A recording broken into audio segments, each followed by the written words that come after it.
What is a lifeguard whistle? To some lifeguards, a whistle is just something you use to yell at kids when they're running. And sometimes it is, but in reality, it's a tool used for communication.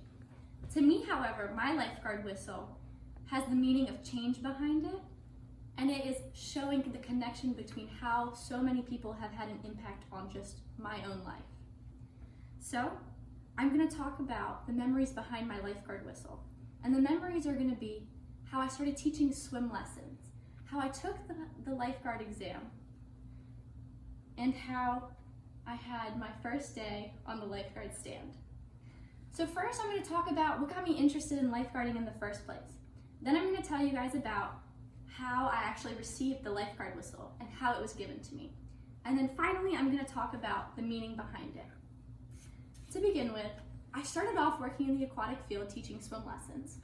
I taught kids and adults of all ages how to swim, safety around water, and I made so many meaningful connections in my community.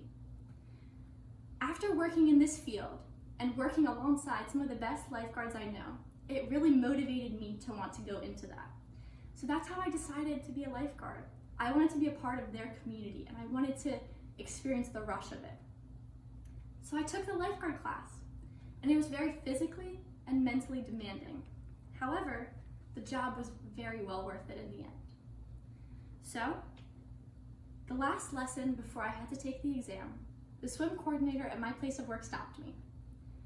Before I got in the water to teach the class, she pulled me aside and she told me that she had complete faith that I would pass the test. She had no doubt in her mind, and she handed me the lifeguard whistle as a token of her good faith. So, it gave me all the confidence that I needed in myself to pass the test. I knew the material, and I was confident that I knew it. So I passed. And then a few weeks went by, and it was time for me to have my first shift, my first day on the lifeguard stand. And I was very nervous about it. But looking around when I was working, all I could see was other lifeguards who were there to build me up. There was nobody there who was going to purposefully tear me down or make the job any harder than it had to be.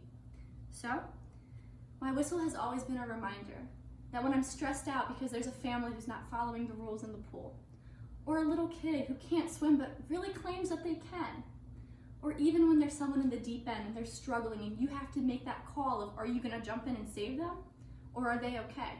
And that call's on you. The stress of that was always hard and challenging, but looking at my whistle, I knew that I had people around me building me up, and I had support there. So, I was never alone. In conclusion, I have discussed the significance of my red whistle. I have talked about the supportive coworkers, the supportive bosses, and my supportive community that was constantly there with me through thick and thin. So, when I look down at my red lifeguard whistle, I know that I'm part of something bigger than myself. It's a symbol of change, and change is good. Even though change is very hard and it's uncomfortable, and a lot of people run away from change, without it, we're stuck in a place that's too small for us. There's no room for us to grow. And if we can't grow, we can't become the best version of ourselves. We can't fill into our full potential. So, when things are hard, challenging, and uncomfortable, I learned to never give up. And I hope you never give up as well. So, we have to push past worry, we have to be brave, and we have to count on the people around us who are building us up.